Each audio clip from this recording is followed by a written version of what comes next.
할렐루야. 아멘. 자, 믿음대로 되는 하나님의 축복의 자녀들입니다. 아멘.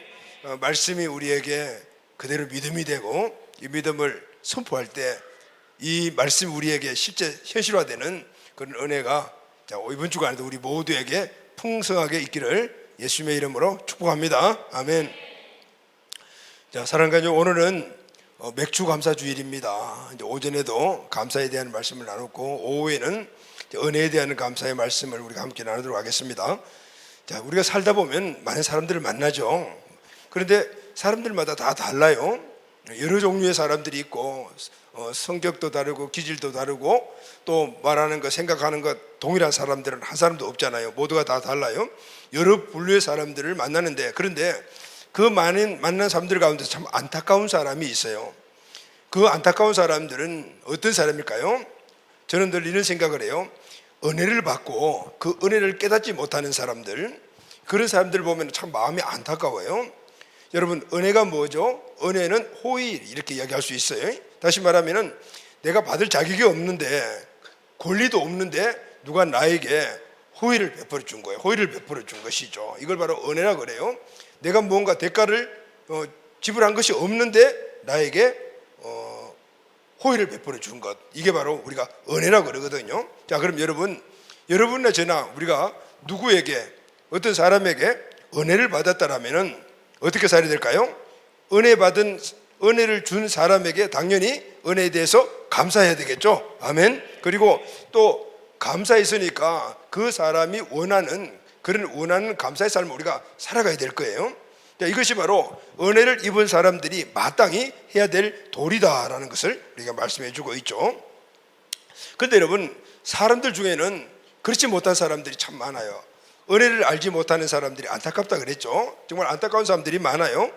은혜를 받았으면은 그 은혜에 감사할 줄 알아야 되고 또 감사하는 삶을 살아가야 되는데 감사할 줄도 모르고 감사하는 삶도 살지 못하는 사람들이 있어요. 자, 여러분, 이렇게 사람이 은혜를 받고도 은혜에 감사할 줄도 모르고 그리고 감사의 삶을 살지 않는다면은 어떻게 보면 동물보다도 못한 사람이죠. 왜 그럴까요, 여러분?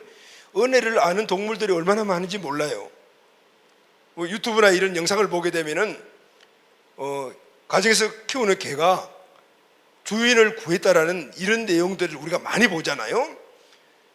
미물도 또 이런 동물들도 은혜를 받으면은 본능적으로 그 은혜에 대한 감사를 아는 거죠. 그런데 만물의 영장이라고 이끄는 사람이 그 은혜를 받고도 은혜를 모른다라면은 정말 동물보다 못하는 거죠. 자, 여러분, 오늘 우리는 정말 은혜를 아는 사람들이 되어야 될 줄로 믿습니다. 아멘. 오늘은 맥주 감사절인데 은혜에 대한 부분에서 우리가 함께 나누려고 말씀드립니다.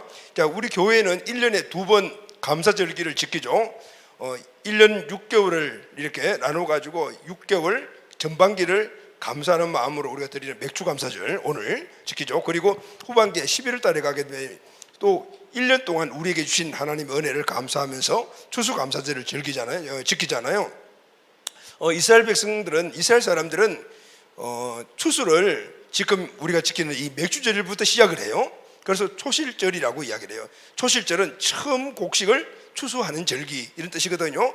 이때 처음 곡식을 추수하는 그 곡식이 뭔가 하면은 밀보리예요. 우리는 보리 하면은 보리밥 생각나잖아요. 근데 지긋지긋한 보리밥 생각난다. 보리밥 생각나는데 팔레스타인 지방에서 이 보리라는 것은 밀보리를 이야기를 해요. 우리하고 좀 달라요.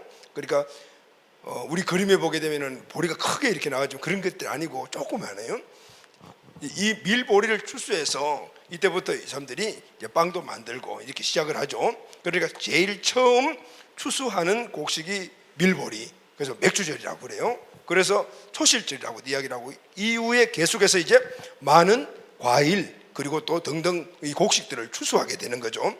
교회도 마찬가지로 이런 정신을 우리가 물려받아서 전반기에 하나님이 우리에게 주신 은혜에 감사하여 맥주절 절기를 지키고, 그리고 또 1년 동안 우리에게 주신 풍성한 은혜를 감사해서 또 추수감사절을 그렇게 지키는 거예요. 그런데 여러분, 이 모든 절기들은 농사를 지어서 먹고 살던 이 농경시대 때 지키던 절기입니다. 근데 우리는 지금 농사를 짓지 않잖아요. 그래서 곡식 추수에 대해서 여러분들이 아마 감이 떨어질 것 같아요. 추수가 뭐지? 이런 생각을 하는 사람들이 많을 거예요. 추수하는 거 한 번도 본 적도 없고, 자, 이런 사람들이 이런 시대에 우리가 살고 있으면서 농경 시대에 지켰던 이 절기를 지킨다라는 것은 조금 닿지 않죠. 느낌이 어때요? 확실히 닿지 않잖아요. 지금 우리가 농사를 짓는 것이 아니니까 농사를 짓고 그 지은 농사에 추수한 곡식을 갖고 와서 하나님께 드리는 그 절기인데 우리 농사를 짓지 않으니까, 근데 이런 것들이 우리 깊이와 닿지는 않아요. 그런데 여기는 귀한 의미가 있어요. 자, 농경 사회에서 농사를 짓고 추수를 해서 먹고 살죠. 근데 만약에 추수를 하지 못한다면 어떨까요? 농사를 지으려면 그냥 곡식만 씨만 뿌려서 추수가 되는 것이 아니잖아요. 씨를 뿌리고 비가 와야 되고 햇빛이 쨍쨍 내리쬐 줘야 되고, 그리고 또 농부들이 김도 뽑아줘야 되고, 그래야만이 추수를 할 수가 있거든요. 그러니까 만약에 농사를 지었는데 추수를 하지 못하면 이 사람들 어떻게 해요? 굶어 죽는 거예요. 그러니까 농경사에서 이 농사는 생명줄과 같아요. 근데 오늘 현 시대에 우리는 농사는 안 짓잖아요. 그런데 여러분, 우리에게 생명줄과 같은 것이 있어요. 먹고 살 수 없는 그런 일들이 뭐냐면은 뭐죠 여러분? 우리가 직장을 다니지 않는다든가 돈을 벌지 않는다든가 이렇게 우리가 먹고 살 수가 없잖아요. 그래서 생명줄과 마찬가지인 것이 직장, 직업, 또 여러 가지 사업 이런 등등을 이야기할 수가 있을 것 같아요. 그러니까 각각의 어떤 그 사회 문화 구조가 달라가지고 나타나는 현상은 다르지만은 그 안에 중심 내용은 똑같아요. 농경사회 때는 추수하지 않으면은 굶어 죽고, 오늘 우리가 직장을 다니지 않으면은 어떻게 해요? 굶어 죽는 거죠. 마찬가지로 농경사회 때도 추수가 잘 풍년이 되려면 하나님의 은혜가 있어야 되고, 오늘 우리도 직장 생활이나 여러분들 학업이나 그리고 또 사업을 하려면은 하나님의 은혜가 있어야 돼요. 환경도 열어줘야 되고 건강도 해야 되고 좋은 사람도 만나야 되고, 자, 이런 것들이 그 정신 다 하나님의 은혜가 없으면은 오늘 우리 살아갈 수가 없다. 그죠? 자, 이해되죠, 여러분? 농경사에서 비와 태양빛을 주셔야하고 오늘 이 시기에는 우리에게 건강과 환경을 주셔야만이 오늘 우리가 이 땅에서 살아갈 수가 있는 거예요. 그러니까 모든 것들이 다 농경사회 때나 지금이나 다 하나님의 은혜가 있어야 된다. 이해되죠, 여러분?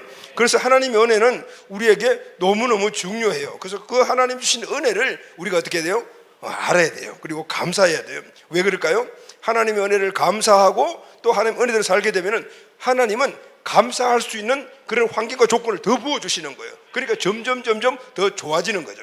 그래서 우리는 이 감사의 정신들이 완전하게 회복돼야 돼요. 아멘. 자, 그럼 하나님은 어떤 분이시냐면은 에벤에셀의 하나님, 그죠? 하나님의 이 별명이나 아니면 하신 일들에 대해서 하는 명칭이 참 많아요.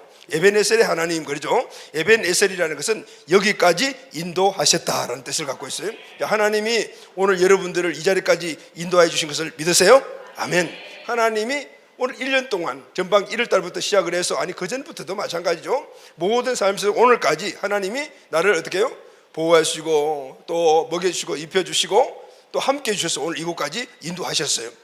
오늘 이 자리에 있어야 될 사람들이 없는 사람들이 많죠. 오늘 우리 친구들 가운데 아니면 우리 동료들 가운데서 함께 시작했던 이 1년의 첫 출발은 같았는데 지금 없는 사람도 막 있어요. 코로나 때문에 어려움 겪는 그런 것도 우리가 많이 보잖아요. 하나님이 오늘 이 자리까지 우리를 인도하여 주셨다. 아멘. 또 하나님은 어떤 분이냐면은 임마누엘 하나님이 오늘 이곳까지 우리를 인도하셨는데 어떻게 인도하셨냐면 임마누엘로 인도하셨어요. 임마누엘은 하나님이 함께 하신다는 뜻이에요. 우리가 스스로 뭔가를 하고 지키고 공부하고 사업하고 직장 다니고 한 것 같지만은 하나님이 도우심이 없어요. 임마누엘의 하나님이 함께 하지 않았다면 우리는 이 자리에 있을 수 있다 없다? 없어요. 자, 임마누엘의 하나님이세요. 또 여호와 이레 하나님이라는 말이에요. 여호와 이레가 뭐죠, 여러분? 하나님이 예비하셨다는, 하나님이 오늘 이 자리까지 우리를 인도하실 때 항상 함께 하시면서 오는 곳곳 그리고 순간순간마다 모든 것들을 여호와 이레 예비하셨다는 거예요. 준비하셨다. 그래서 그걸 우리에게 공급해 주심으로 말미암아 오늘 우리가 이곳에 와 있다. 아멘이죠, 여러분? 그렇게 보면은 오늘 우리가 이 자리에 오게 되기까지는 하나님의 은혜가 아니면은 있을 수가 없는 거죠. 물론 여러분들이 가정에서 어머니 아버지가 그리고 또 여러분들 먹이고 입히고 학교 다니고 그렇게 했지만은, 그러나 그 어머니 아버지가 여러분들에게 먹이고 입히게 했던 그 모든 자원들 누가 주셨어요? 하나님이 주신 거예요. 여러분들을 보호해 주시는 부모님들이 누가 주신 거예요? 하나님이 주신 거거든요. 그러니까 모든 것들이 하나님의 은혜가 아니면 우리가 이 자리에 있을 수가 있다 없다? 없는 거죠. 그래서 여러분 오늘 우리는 이 자리에서 하나님의 은혜를 깨달아야 해요. 아멘. 은혜를 깨달으면 어떻게 되죠? 감사할 줄 알아야 되잖아요. 그리고 감사할 줄 아는 사람들은 그 감사에 대한 반응을 우리의 삶을 살아야 되는 거죠. 이 결단이 우리에게 오늘 있어야 돼요. 여러분, 은혜를 알면은요 감사하는 삶을 살 수가 있어요. 여러분들이 가정에서 오늘 청소년 청년들이 오후 예배 좀 주가 되니까 여러분들 부모님들 계시잖아요. 부모님들 여러분들이 먹이고 입히고 오늘까지 나를 공부도 시키고 했다는 것을 이 은혜를 알면은 부모님께 어떻게 해요? 감사하죠. 감사하죠. 그러니까 감사하니까 어떻게 해요? 부모님이 원하시는 일을 내가 하려고 노력을 하죠. 공부도 열심히 하고 또 열심히 삶도 살고 이렇게 하잖아요. 그게 바로 은혜에서부터 시작이 되는 거예요. 그런데 부모님이 나에게 은혜를 베풀었다는 이 모르는 사람들이 있어요. 이 배은망덕한 사람들이에요. 아까 이야기했죠. 동물보다도 못하다 그랬잖아요. 그러면 어떻게 해요? 은혜를 알지 못하니까 부모님에 대해서 감사하는 마음이 없는 거예요. 그러니까 어떻게 살아? 지 멋대로 살아가는 거죠. 부모의 말씀에 순종하지 않고 살아가는 거죠. 자, 이렇게 은혜가 너무너무 중요하고 우리가 은혜를 안다는 사실이 너무너무 중요하다는 거죠. 그래서 여러분, 오늘 우리가 하나님의 은혜를 알아야 돼요. 오늘 이곳까지 인도하신 것은 하나님의 은혜다. 그러니까 하나님의 은혜를 알면은 하나님께 매사에 감사하는 삶을 살 수가 있죠. 아멘. 그런데 대부분 사람들이 이 은혜를 깨닫지도 못하고 그냥 당연히 감사하지도 못해요. 깨닫지 못하니까 감사하지 못하죠. 자기가 잘나서 모든 일들을 이룬 줄 알고 있어요. 오늘까지 내가 이렇게 크고 내가 이렇게 뭔가를 이루고 내가 뭔 어떤 환경들을 만드는 것들이 내가 잘나서 그렇게 내가 하는 것인 줄 알고 있어요. 자기가 잘나서 잘 된 줄 알고 있어요. 그런데 정말 웃기는 일은 자기가 모든 일들을 잘나서 한 걸로 생각을 하고 그렇게 목에 힘주고 있다가 나중에 무슨 일이 잘 되지 않고 어려움이 오면 금방 낙심하고 준비하셔서 그때는 하나님 원망해요. 은혜 주신 사람 원망해요. 우리 청소년들 가운데 그런 사람들도 있죠. 부모님이 우리에게 은혜를 줬잖아요. 그런데 은혜 까먹고 내가 잘나가지고 뭐 이렇게 하는 걸 알고 있는데 그때 어떤 어려움이 오고 문제가 생기면 그때는 부모 원망하는 거예요. 엄마 때문에 아빠 때문에 이렇게 되었다라고. 이거 배은망덕한 사람들이고요. 자, 하나님에게도 마찬가지예요. 우리가 은혜를 베푸신 그분에 대해서 우리가 어떻게 정확하게 은혜를 깨달아야 돼요. 아멘. 은혜를 깨닫는 게 왜 중요하다 그랬죠? 깨달으면 하나님 더 은혜를 베풀어 주시거든요. 아멘. 그러면 또 깨달으면 더 많이 베푸시니까 우리의 삶이 점점 잘 되는 거예요. 그래서 하나님은 이런 의미에서 이스라엘 백성들에게 너희들 은혜 좀 깨달아라. 은혜 맨날 잊어먹고 사니까 그러니까 내가 너희들에게 은혜와 복을 더 주시고 싶어도 못 준다. 그래서 하나님이 제정하신 것이 3대 절기를 만드셨어요. 절기를 만드시고 이 절기 지켜. 이 절기를 지키는 그 목적이 뭐냐면 하나님의 은혜를 알고 하나님께 감사하는 것을 다짐하고 또 하나님이 주시는 은총의 축복을 누리기 위해서 계속적으로 은혜를 공급해 주시기 위해서 하나님이 절기를 만드신 거예요. 바로 오늘 맥주절기도 그런 의미라 그 말이죠. 자, 여러분, 오늘은 일생을 하나님의 은혜를 깨닫고 감사하며 하나님께 충성스러운 삶을 살았던 바울의 삶에 대해서 우리가 한번 살펴보겠습니다. 성경에 많은 믿음의 사람들이 나오는데 저는 특별히 정말 좋아하고 정말 닮고 싶은 사람이 바울이거든요. 자, 오늘 바울의 삶을 한번 우리 같이 생각해 보도록 해요. 오늘 본문 10절을 보게 되면 우리가 10절 읽었죠. 이 한 절 안에 은혜라는 단어가 3번이나 나와요. 바울이 하나님의 은혜가 얼마나 컸다는 것을 알고 그리고 그 은혜에 감개하는 삶을 살았는가라는 것을 우리에게 보여주고 있어요. 바울은 내가 나 된 것은 하나님의 은혜로 되거다. 내가 나 된 것은 지금 내 이 모습은 다 하나님의 은혜로 된 것이다. 그러니까 내 모든 것들은 내가 이룬 것이 하나도 없고 모두가 다 하나님의 은혜다라는. 그러니까 바울의 전생의 삶이 하나님께 감사하는 삶이었어요. 아멘.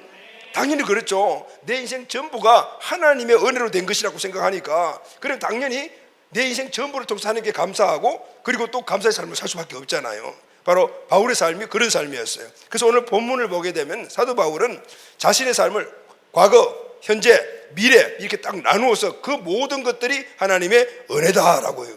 자, 여러분, 오늘도 우리의 모든 삶 안에서 과거, 현재, 미래의 모든 삶이 하나님의 은혜로 간증되는 그런 삶이 되시기를 예수님의 이름으로 축복합니다. 아멘. 그래서 충성스러운 삶을 살아갈 때 하나님은 더 큰 은혜를 베풀어 주시고 더 큰 삶을 살아갈 수 있도록 또 은혜를 베푸시고 더 큰 은혜의 삶을 살아갈 수 있도록 도와주시는 거예요. 자, 그러면은 사도 바울이 오늘 이야기했던 자기 자신의 전생의 삶을 은혜 삶에 했는데 그럼 첫째, 사도 바울의 과거의 삶은 그럼 어떤 삶일까요? 사람은 현재, 과거, 현재 미래는 우리에게 없지만은 우리 과거를 살아왔고 그리고 현재 지금 살아가고 있고 앞으로 미래 살 거잖아요. 누구나 다 동일하잖아요. 자, 사도 바울은 이 과거, 현재, 미래를 통해서 하나님의 은혜를 지금 간증하고 있어요. 자, 첫 번째 사도 바울의 과거의 삶은 무엇일까요? 고린도전서 15장 9절을 우리 다 같이 한번 큰 소리로 읽읍시다. 시작. 나는 사도 중에 가장 작은 자라. 나는 하나님의 교회를 박해하였으므로 사도라 칭함 받기를 감당하지 못할 자니라. 그렇죠? 사도 바울 스스로 이야기를 합니다. 나는 사도 중에 가장 적은 자라. 굉장히 겸손하죠. 나는 하나님의 교회를 박해했다. 그래서 사도라는 칭함을 받기를 감당할 수 없다거든.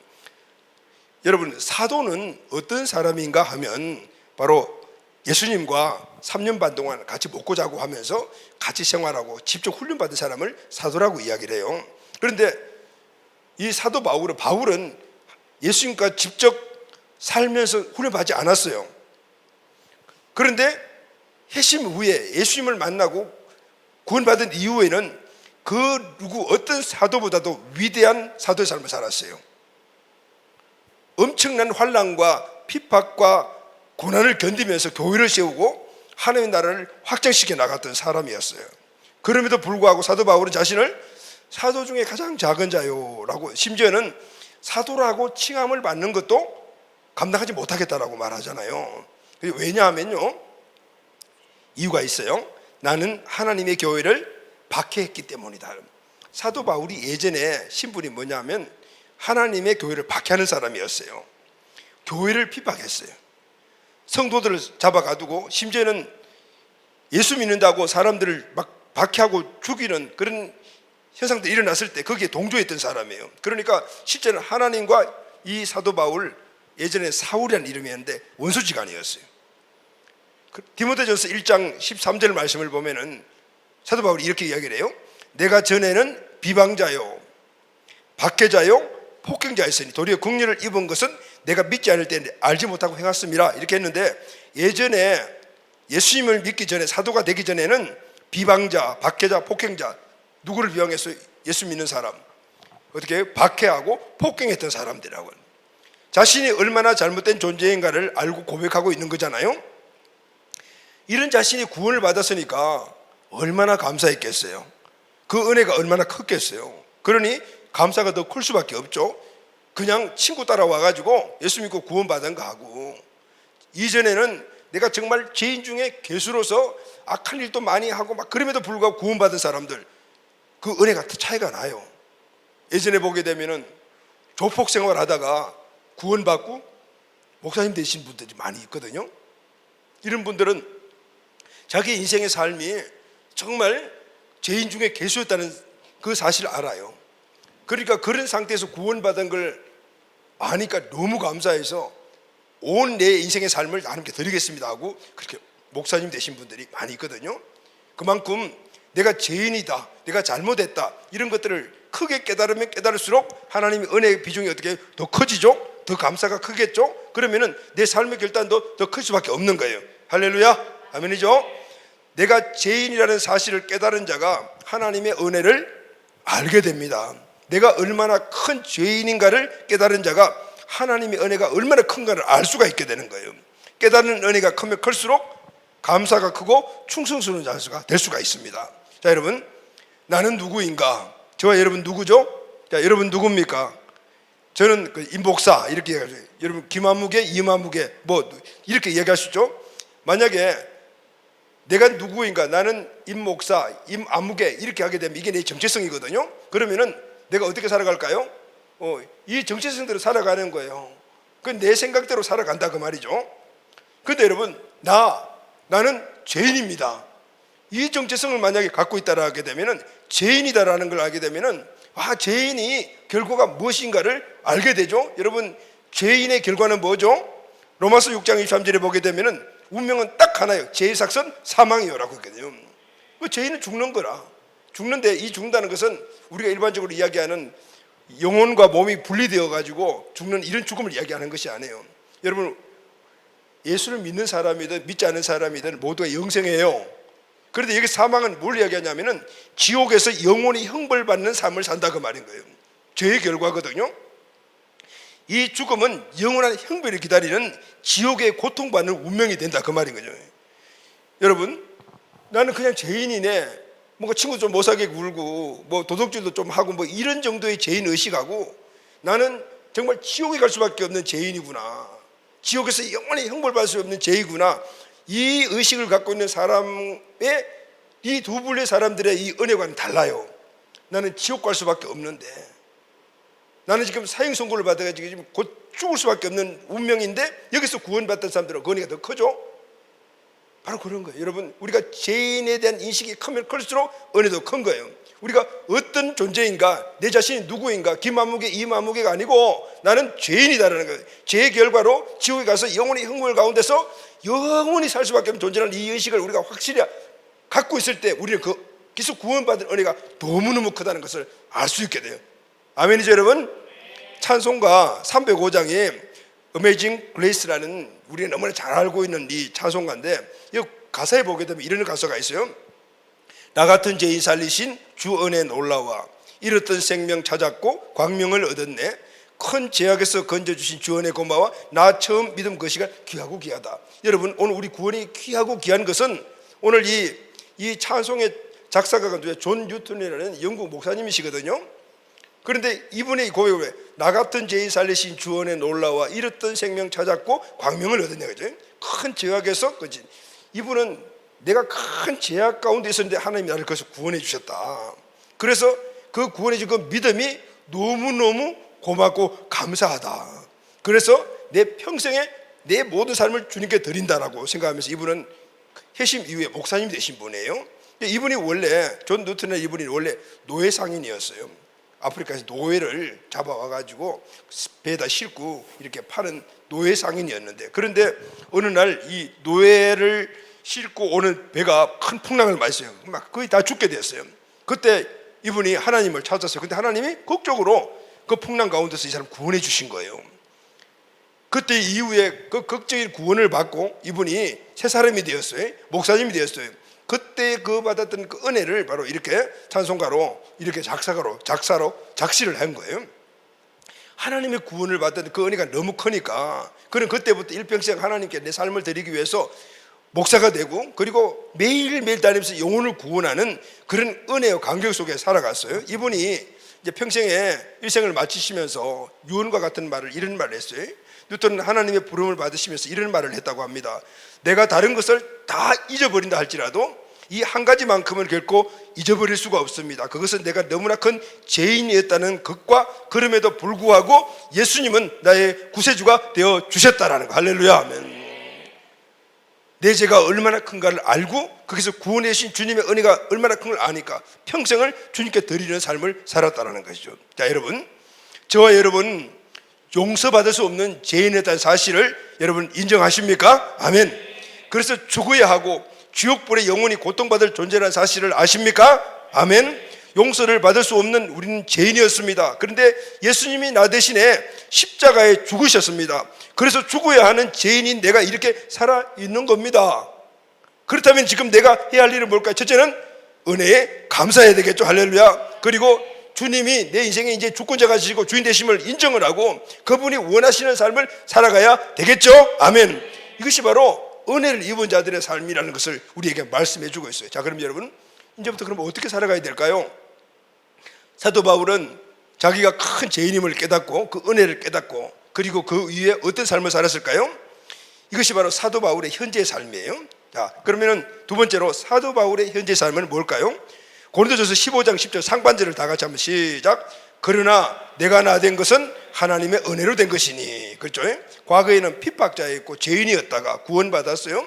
그래서 지금 이 사도 바울은 어떤 삶을 사냐면은 내가 나 된 것은 다 하나님의 된 거니, 이전에 죽을 수밖에 없었던 그런 죄인이었는데 내가 이렇게 지금 살아가게 되는 것들은 하나님의 은혜다라고 말한 거죠.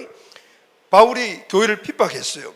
근데 이제 변해서 뭐가 사도라는 영광스러운 직분을 얻게 되었어요. 바울은 이 모든 것들이 전적으로 하나님의 은혜라고 지금 고백을 하고 있어요. 엄격한 의미에서 사도라는 예수님과 함께 있어야 되는데, 그런데 부활도 목격하고 예수님을 봐야 되는데 사도 바울은 보지 못해서, 그런데도 사도가 된 거죠. 하나님은 그 은혜를 아는 자의 삶을 살아갈 수 있도록 사도 바울을 어떻게 사울을 바울로 만들어주시고 사도로 만들어주신 거예요. 바울은 예수님과 함께 살지 않았어. 그러나 부활도 목격하지 않았으나, 그러나 예수님 믿지 않았을 뿐만 아니라 포기했습니다마는 그러나 스스로 사도라고 이야기할 정도로 하나님과 만난 경험을 갖고 있던 거예요. 바로 현재적인 삶, 은혜를 아는 자에게 하나님 주신 축복이었어요. 고린도전서 15장 3절에서 8절 말씀을 다 같이 한번 큰 소리로 한번 읽읍시다. 시작. 내가 받은 것은 먼저 너희에게 전하노니 이는 성경대로 그리스도께서 우리 죄를 위하여 죽으시고 장사 지낸 바 되었다가 성경대로 사흘 만에 다시 살아나사 게바에게 보이시고. 자, 여기까지요. 예수님이 죽었다가 살아나셨잖아요.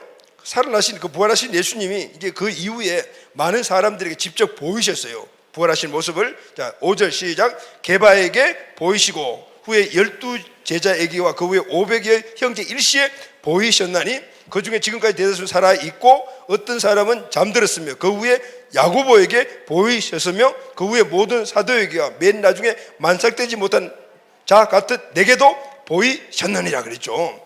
내게도 보이시다는 겁니다. 하나님은 사도 바울에게 부활하신 모습을 보여주셨어요. 사도는 원래 부활하신 예수님을 보고 그분 함께 있는 자들인데, 사도 바울은 하나님과 주님과 함께 하지 않았을 뿐만 아니라 부활하신 예수님을 실제로 보지 못했는데 근데 실제 보았다라고 했어요. 내게도 보이셨단 말이죠. 성경을 보게 되면은 사도 바울은 부활하신 예수님을 3번씩이나 만나요.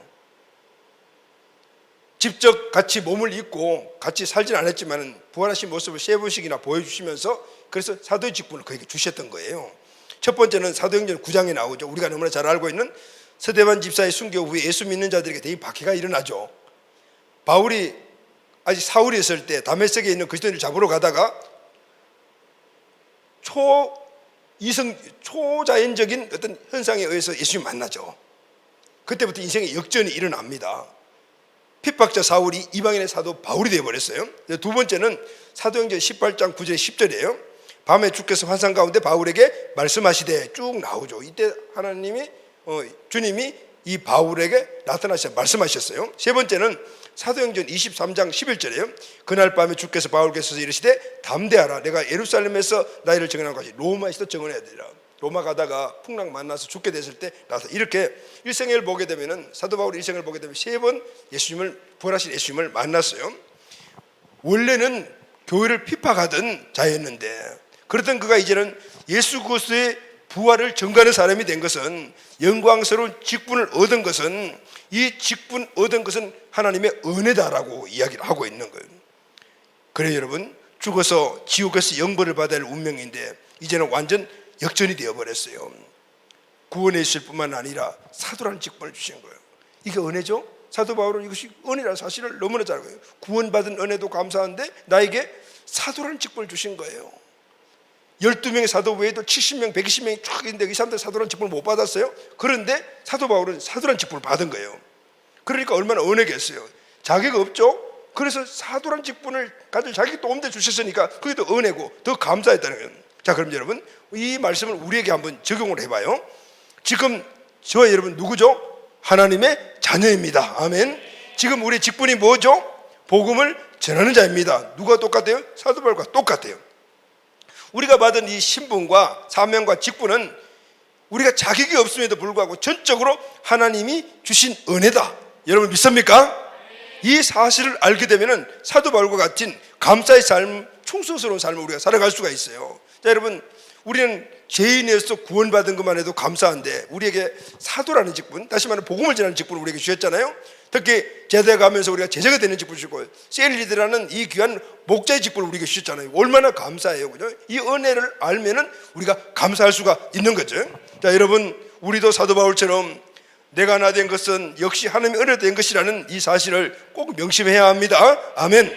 하나님의 전적인 은혜로 우리에게 주어진 거예요. 이 사실을 확신하고 감사하면은 우리는 하나님 자녀답게 당당하게 살아갈 수가 있습니다. 아멘. 자, 꼭 이렇게 살아가는 우리 가족 되기를 바랍니다. 세 번째 마지막으로 사도 바울의 미래의 삶이에요. 자, 사도 바울의 과거는 뭐죠? 죄인. 그 죄인 가운데서 하나님이 구원해 주셨다. 이 은혜를 사도 바울이 깨달았어요. 그러나 감사하다. 두 번째는 뭐죠? 구원했을 뿐만 아니라 하나님 나라의 가장 고귀한 직분이 사도로 임명을 해 주셨어요. 그러니까 그 은혜가 너무 감사하잖아요. 그러니까 평생을 하나님께 드려야 되겠다라고 생각을 하고 결단을 하고 그렇게 살았어요. 그것이 바로 사도 바울의 미래의 삶이었어요. 자, 사도 바울의 미래. 사람은 누구나 살아온 과거가 있고 지금 살고 있는 현재가 있고 앞으로 살아가야 될 미래가 있어요. 이 세 가지는 다 연결이 되어 있어요. 따로따로 있는 것이 아니고 연결이 되어 있어요. 연결. 사도 바울은 과거에 핍박자, 은혜를 입어서 구원받았고 현재는 또 은혜로 사도가 되었고 이제는 사도 바울은 고백합니다. 이렇게 수많은 과거 현재의 은혜를 받았기 때문에 나는 이런 삶을 살아갈 것입니다 라고 결단을 해요. 오늘도 우리에게 이 결단이 꼭 있기를 예수님의 이름으로 축복합니다. 아멘. 자, 바울의 과거는 핍박자였죠. 죽어 마땅한 자. 근데 하나님은 그를 오히려 사도로 삼았어요. 사도 바울은 그것이 하나님의 은혜임을 깨달았습니다. 그래서 자신의 미래의 삶을 결단해요. 그리고 그대로 살죠. 오늘 본문 고린도서 15장 10절에서 11절 말씀을 우리 다 같이 시작.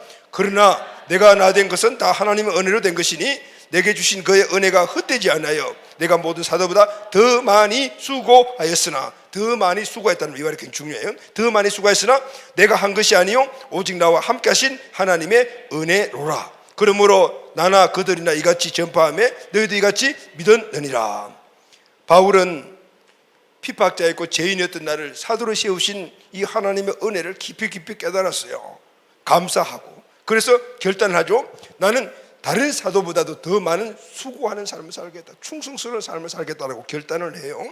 바울은 자신은 어떤 사도보다도 그리고 더 많이 수고했다라고 그렇게 지금 고백을 하고 있잖아요. 수많은 핍박을 받았고 매도 수없이 많이 받았고 엄청난 시련을 겪었지만은 그는 그것을 다 이기면서 사도의 직분을 감당해요. 감옥에도 여러 번 갇혔고 생명의 위협도 수없이 많이 받았고 추위에 떨기도 했고 굶주리기도 하고 헐벗기도 하고. 그런데 사도 바울의 이 모든 수고와 어려움과 받은 환난과 고통의 삶은 사도 바울은 이게 다 하나님의 은혜라고 이야기를 하고 있습니다. 참으로 역설적인 말이잖아요. 여러분, 우리가 하나님의 은혜다라고 하면 뭐가 생각이 납니까? 평안하고 잘되고 형통하고 문제없는 삶을 하나님의 은혜 받았다 이렇게 이야기를 하잖아요. 건강해야만이 은혜 받았다고 생각을 해요. 성공해야만이, 시험 점수 잘 나야만이 하나님 은혜 받았다라고 생각을 합니다. 그런데 바울은 오늘 본문에서 그 은혜의 개념을 달리해요. 예수님 때문에 당하는 수고가 하나님 은혜라고 말해요. 예수님 때문에 받는 핍박이 하나님 은혜라고 말하고 있어요. 예수님 때문에 당하는 고통, 예수님 때문에 당하는 환난 다 하나님 은혜라고 이야기하고 있어요. 그러니까 바울은 실패도 하나님의 은혜, 건강한 것만이 아니라 몸이 아픈 것도 약한 것도 하나님의 은혜라고 말해요. 자신의 몸을 찌르고 있는 육체의 가시조차도 하나님의 은혜라고 이야기를 했잖아요. 자유롭게 복음을 전하는 것만이 은혜가 아니고 핍박받고 감옥에 갇히고 복음 때문에 그런 여러 가지 시련을 당하는 것도 이게 다 하나님의 은혜라고 이야기를 했어요. 심지어는 죽는 것까지도 하나님의 은혜라고 이야기해요. 복음 전하다가 죽는 것까지. 중요한 것은 바로 은혜 때문에 살아가는 삶의 결과이게. 바울의 삶은 모든 것이 은혜이기 때문에 모든 것이 감사가 될 수밖에 없었고 모든 삶에서 하나님께 전적으로 수고하는 삶을 살아갈 수밖에 없다. 그게 다 은혜라고 이야기를 한 거예요. 여러분, 우리는 어때요? 하나님은 우리에게 어떤 은혜를 주셨습니까? 우리는 내가 생각하는 것을 풍족하게 받고 누려야만이 그것이 은혜라고 생각을 하잖아요. 하나님이 은혜를 줬다고 생각을 해요. 은혜를 받았다라고 생각을 해요. 부족하거나 안 주거나 뭔가 좀 내 마음에 안 들면 은혜 안 받았다고 생각을 해요.